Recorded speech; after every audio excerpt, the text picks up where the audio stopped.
کہ علمی گہرائی آپ اس وقت آپ حاصل کر سکیں گی کہ جب مطالعے کی کثرت ہوگی. جتنی زیادہ آپ کتابیں پڑھیں گی اتنی زیادہ علمی گہرائی آئے گی، ورنہ فقط نوٹس کی حد تک اگر آپ محدود رہ گئی تو آپ اس سے معاشرے میں ٹھیک طور پر کام نہیں کر سکیں. معاشرے میں کام کرنے کے لیے آپ کو پتا ہے کہ کم معلومات ہوتی ہیں وہ بہت ڈینجرس ہوتی ہیں. نیم ملا خطرہ ایمان ہوتا ہے، بالکل صحیح. جس طریقے سے نیم حکیم خطرہ جان ہوا کرتا ہے، کیونکہ آپ کو بہت زیادہ اس میں سیریس مسئلہ ہے. اور علماء اس مسئلے میں اتنے زیادہ سخت رہے ہیں، بہت سے علماء تو اتنا غور و مطالعہ کرنے کے بعد ممبر پہ جاتے ہیں. بہت سے علماء والے سے گزرے جہاز جیسے آقا میر جہانی اور شیخ مہدی محدث، ان کے متعلق ان دو علماء کے متعلق ملتا ہے کہ یہ بہار الانوار کی پوری 110 جلدیں پڑھنے کے بعد پھر ممبر پہ جاتے تھے کہ کوئی اس بات میں غلط کہیں جو ہے بیان نہ کرتے. 110 جلدیں بہار الانوار کی مطالعہ کرنے کے بعد درس کے لیے جایا کرتے تھے. اور دیگر علماء کا بھی طریقہ یہ ہے کہ آپ لوگوں کو تو خیر وہ مجلس سے رٹنے والا ایک طریقہ ہے زیادہ، تو ٹھیک ہے ابتدائی طور پر تو رٹی ہی جاتی ہیں مجلسیں، لیکن یہ کہ بہرحال مطالعے کی جو کثرت وہ بہت ضروری ہونی چاہیے. علماء کی سیرت میں رہیے کہ کم سے کم 10 سے پہلے 2 گھنٹے مسلسل مطالعہ ضرور کرتے، کم سے کم 2 گھنٹے جانے سے پہلے. آپ کو تو خیر کوئی ریوائز کرنی ہوتی ہے، 10 15 20 جگہ کی تو پڑھ چکی ہوتی ہے تو بہت اچھے طریقے سے یاد ہوتی ہے، ضرورت ہی نہیں ہوتی اس سے پہلے میں مطالعہ کرنے کی. اچھا، اسی طریقے سے آیت اللہ حسین بروجردی یہ فرماتے تھے کہ جب رات شروع ہوتی تھی، رات ابھی شروع ہوئی مطالعے میں جب منہمک میں ہوتا تھا تو اکثر جب میں سر اٹھاتا تھا تو صبح سحر نمودار ہو چکا ہوتا، پتہ ہی نہیں چلتا تھا کہ رات کہاں گزر گئی. 8 گھنٹے تک سر بھی نہیں اٹھاتے تھے کتابوں سے جب اتنے بڑے علمی مقامات تک یہ افراد پہنچے. اور ایک اور بات جو خصوصی طور پر طالب علموں کو یاد رکھنی چاہیے، علماء کی دیکھیں سیرت کی باتیں اسی وجہ سے بیان کر رہا ہوں کہ ان کو اپنانے کی کوشش کریں، ان کی سیرت کو تو کچھ بن پائیں. چھٹی نہ کریں. آیت اللہ شیخ جواد تبریزی یہ فرماتے تھے کہ آج 40 سال ہو گئے ہیں میں درس و تدریس میں چھٹی کے مفہوم سے ناشنا ہوں. 40 سال میں ایک دن بھی چھٹی. کہتے ہیں چھٹی کیا چیز ہوتی ہے؟ علوم تبلیغات محمد و آل محمد جو ہے پھیلانا، اس کو جو ہے وہ معاشرے کے اندر رائج کرنا، اس میں چھٹی کا کیا تصور ہے؟ 40 سال ہو گئے مجھے چھٹی پتہ ہی نہیں چھٹی کیا چیز ہوتی ہے. تو بہرحال اس کا الخصوص آپ کو خیال رکھنا ہے کہ بلا وجہ ذرا سا کوئی ہوا چھٹی، ذرا سا کوئی مسئلہ پیش آیا، یعنی آپ اس کو مینج بھی کر سکتی ہیں، ہاف ڈے مثلا لے کے چلی گئی. یہ جو ہے انتہائی چھٹیاں کرنا یہ تعلیم عمل کو بالکل خراب کر کے رکھ دیں گے. تو یہ آپ کو اگر واقعی سیریس ہیں، اور ماشاءاللہ آپ لوگ تو سیریس ہیں، اتنی پابندی سے آ رہی ہیں، تو اس بات کا اہتمام ضرور کریں کہ ریگولر رہیں. اس کے بغیر علم حاصل ہو نہیں سکتا. آیت اللہ شیخ عبد الکریم حائری، آیت اللہ شیخ عبد الکریم حائری وہ عالم دین ہے کہ جنہوں نے باقاعدہ قوم کا حوضہ علمیہ قائم کیا. آج جو قوم میں حوضہ علمیہ قائم ہے اور علماء سے چھلک رہا ہے قوم، وہ یہی شیخ عبد الکریم حائری تھے جن کی تصویر آپ کے سامنے. ایک دفعہ قوم میں بڑی شدید برف باری ہو رہی اور شاگرد درس میں کافی کم بھی آئے، تو طالب علموں نے درخواست کی کہ آج تو چھٹی دے دی جائے. برف باری بھی ہو رہی ہے، حاضری بھی بہت کم ہے. جیسے آج ہماری پہلی کلاس ہے، شاید پہلی کلاس کو اہمیت ہی نہیں دی گئی کہ آپ میں 2 گروپ جو ہے ہمیں مرج کرنے پڑ گئے اور ایک کلاس کرنی پڑ گئی. 3 گروپ. تو یعنی اس کا مطلب ہے کہ دماغ میں کہ چلو پہلا تو ایسے ہی بیکار سا ہوگا، اگلی دفعہ سے جب درس کی مین اسٹریم لائن میں جو ہے آ جائے گا درس پھر ہم کریں گے. تو اب کہا کہ طالب علم کم ہے یا تو چھٹی کر دیں، برف باری بھی ہو رہی ہے. شیخ عبد الکریم حائری نے طالب علموں سے پوچھا کہ دیکھو اس برف باری میں کہ باہر جو بازار کھلے ہوئے ہیں اس میں کیا بازاروں میں بھی تعطیل ہے؟ طالب علموں نے کہا نہیں، وہ دکانیں وکانیں سب کھلی ہوئی. کہہ رہے افسوس ہے کہ حکومت کے قائم کردہ بازاروں میں تو تعطیل نہ ہو لیکن طالب علموں کو علم دین حاصل کرنے کی چھٹی کرنی پڑی. بڑی شرم کی بات. دیکھیے بہرحال یہ بات اپنی جگہ پر ہے کہ بہت زیادہ محنت کرنی، انسان علم حاصل کرنے میں کوئی ٹائم پیریڈ بھی نہیں کہ آپ کہیں 3 سالہ مدرسے میں علم حاصل کر دیں گے اس کے بعد چلے اطمینان ہو جائے گا پھر تو اتنا حاصل ہو جائے گا. نہیں، پورے ہونے تک. یہ آقا بزرگ فہرانی الذریعہ الی تصانی خوشی اور کتنی ہی کتابیں ان کو رجال کے بھی بہت ہی بڑے علماء میں شمار ہوتے ہیں. آپ دیکھ رہے ہیں کمر چکی ہے بالکل. لیکن لکھنا پڑھنا ترک نہیں کیا. آخری وقت تک کمر جھک گئی ہے, آنکھیں جواب دے گئی ہیں, لیکن وہی میں نے کہا کہ بچپن سے لے کر بالکل قبر میں پاؤں لٹکانے تک علم حاصل کرتے رہے. اس میں کوئی بھی شخص کسی کو بھی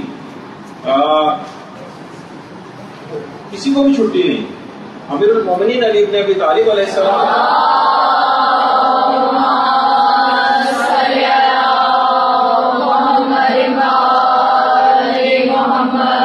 نہیں یحرز العلم الا من یطیل درسہ. جب تک طویل مدت تک علم حاصل نہ کیا جائے جب تک علم حاصل ہو ہی نہیں سکتا. اس کے لیے طویل مدت چاہیے. یہی وجہ ہے کہ آیت اللہ حسین برجردی جن کا ابھی میں نے اس سے پہلے بھی تذکرہ کیا تھا, پھر تذکرہ آ رہا ہے. ان کے دور میں طالب علم ایسا کوئی موقع پیش آ گیا کہ طالب علموں نے کئی دنوں کی چھٹیاں کر لی. تقریباً آدھا مہینہ ایسی چھٹیوں میں نکل گیا. جب طالب علم شہریہ لینے کے لیے آئے تو انہوں نے کہا کہ کیونکہ طالب علموں نے اس دفعہ درس نہیں پڑھا, اس وجہ سے کسی کو بھی شہریہ نہیں ملے. میں تم لوگوں کی وجہ سے جہنم میں نہیں جا سکتا. باقاعدہ آیت اللہ حسین برجردی نے کہا. اس کے بعد کیا طالب علم وہاں سے تو خاموش ہو کر چلے گئے. پھر آیت اللہ گلپائگانی سید محمد رضائی گلپائگانی کو پتہ چلا کہ انہوں نے باقاعدہ الگ سے پیسے طالب علموں کے لیے ان کو بھجوائے آیت اللہ برجردی کو, اور پھر اس کے بعد وہاں سے تقسیم. اور خود امام خمینی علیہ رحمہ وہ فرماتے تھے کہ جو طالب علم بھی درس صحیح طور پر نہیں پڑھ رہا اس کے لیے مدرسے میں رہنا حرام ہے, چاہے وہ شہریہ لے یا نہ لے. یہ باقاعدہ امام خمینی کہا کرتے تھے.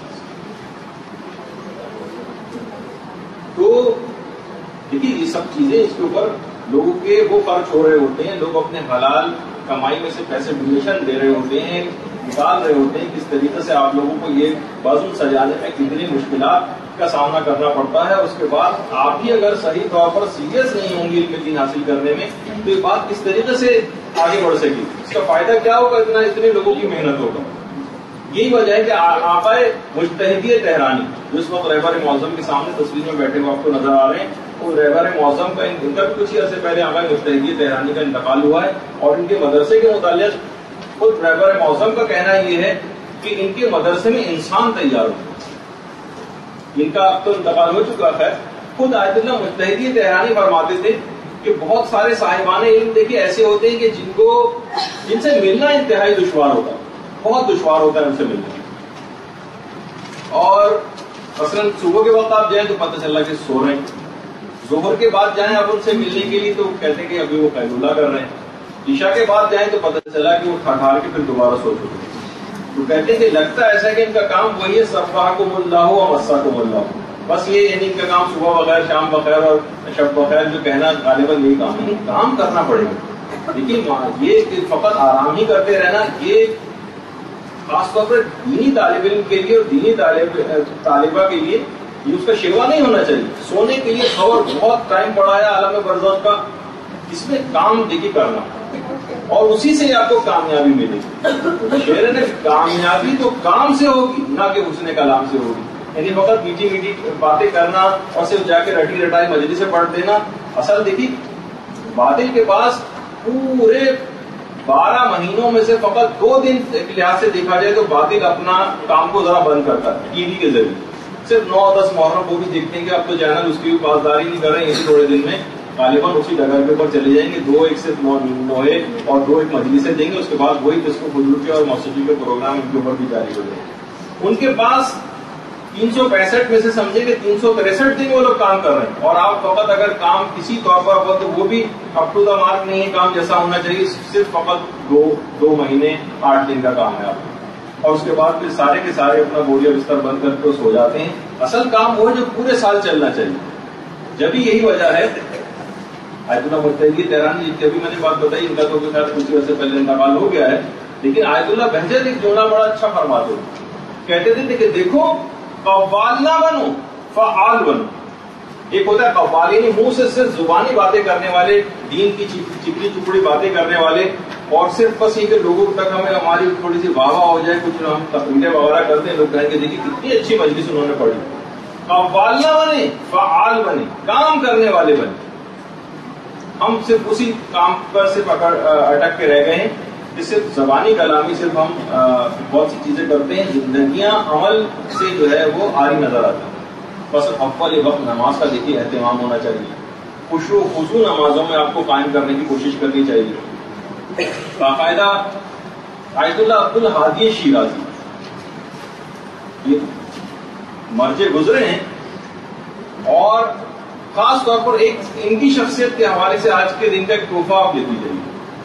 یہ فرماتے، یہ ہمیشہ تکبیرۃ الاحرام کہنے سے پہلے ہمیشہ ایک جملہ کہا کرتے تھے، السلام علیکہ یا ابا عبداللہ، اس کے بعد کہتے تھے اللہ اکبر. اور یہ بات بیان فرماتے تھے، کہتے تھے یہ مختصر ترین زیارت نماز میں حضور قلب کے لیے انتہائی مؤثر ہے. یا آپ کبھی بھی، یعنی ابھی آپ کو تکبیرۃ الاحرام کہنی، اس سے پہلے کھڑے ہو کے صرف ایک دفعہ السلام علیکہ یا ابا عبداللہ، صرف یہ جملہ آپ کہہ دیں یہ زیارت کا. اور واقعی حقیقت بھی ہے کہ یہ نماز ہم پڑھ بھی اسی وجہ سے رہے کہ امام حسین علیہ السلام نے جو قربانی پیش کی ہے، درود بھیجیے.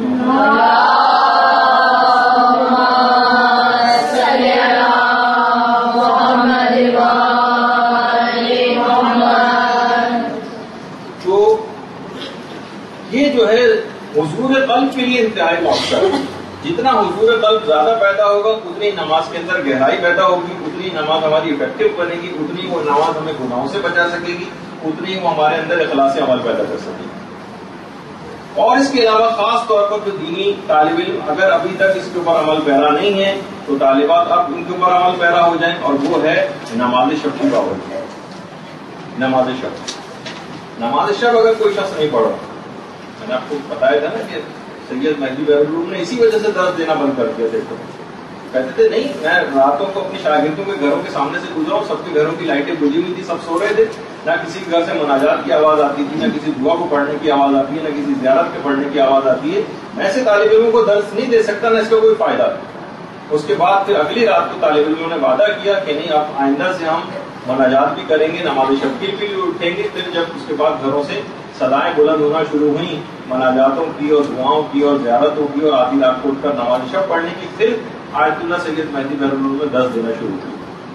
دیکھیے، اور ویسے قرآن ان کے مطابق کہا جاتا ہے کہ راتوں کو سوتے نہیں،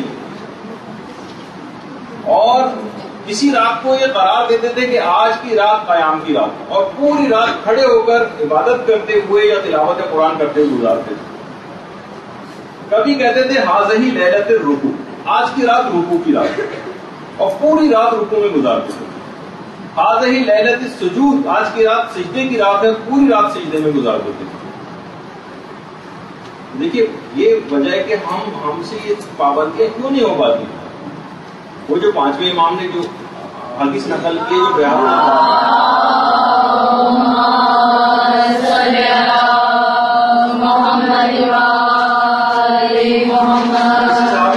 ان کی خدمت میں آ کر عرض کیا کہ مولا مجھ سے نماز شب سے میں محروم ہوں، پڑھ ہی نہیں پاتا ہوں. امام نے کہا وجہ اس کی ہے کہ گناہوں نے تجھ کو قید کر رکھا، گناہوں نے تجھ کو قید کر رکھا. دیکھیے امام خمینی جس وقت فرانس میں جلا وطن تھے، اس کے بعد انقلاب برپا ہو گیا تھا، اور پہلی دفعہ جب واپس آئے ہیں ایران، تو وہ جو ایئر فرانس کے جہاز میں آئے تھے، اس میں اوپری جو اس کا منزل تھی جہاز کی، وہاں پر امام خمینی کی سیٹ تھی. تو لوگ جو ان کو آبزرو کر رہے تھے، انہوں نے کہا کہ رات کا وقت تھا اور نماز شب جہاز میں اسی طریقے سے نماز شب پڑھی جیسے اپنے گھر میں پڑھا کرتے تھے، اسی طرح سے گریہ ازاری کی ہے جس طرح سے اپنے گھر میں گریہ ازاری کیا کرتے تھے. یہ نہیں کہ کہتے کہ بھائی اتنا میں انقلاب برپا کرنے جا رہا ہوں، بہت ہیں، اس وقت اتنے لوگوں کو اپنے پاس بٹھا کے میٹنگز کرنی چاہیے تھی، اب کیا کرنا ہے، اب کیا کرنا ہے. 1 کروڑ لوگ وہاں پہ استقبال کے لیے پہنچے ہوئے ہیں، کوئی اور شخص ہوتا تو اس واقعے سے باہر ہو جاتا. نہیں، نماز شب تک اس رات کو بھی نہیں چھوڑی امام کو. جس طرح اپنے گھر میں گریہ ازاری کرتے تھے، اسی طریقے سے گریہ ازاری کی ہے، اور تھوڑی دیر کے لیے جہاز کی جو کھڑکی ہوتی ہے اس سے ٹیک لگا کے تھوڑی دیر کو آنکھ لگائی. تو بہرحال اسی طریقے سے مقدس عربی، یہ نماز شب کے لیے باقاعدہ اتنی پابند تھے، مقدس نام ہی مقدس پڑ گیا تھا تقوی پرہیزگاری کی بنا پر. نماز شب کے لیے ایک رات کو بیدار ہوئے اور غسل کی حاجت تھی، تو کنویں میں ڈول انہوں نے پانی کا ڈالا، جو مشہور ہے نا کہ جو ڈول باہر نکالا تو سونے چاندی اور جواہرات سے بھرا ہوا ڈول نکلا. واپس ڈول کو اندر ڈال دیا اور کہا کہ پروردگار مجھے نماز شب کے لیے پانی چاہیے تھا، سونے چاندی اور زیورات نہیں درکار. تو ایسی چیزیں جو ہیں دیکھیں ایسے ایسے علماء ان کی سیرت ہمارے لیے مشعل راہ.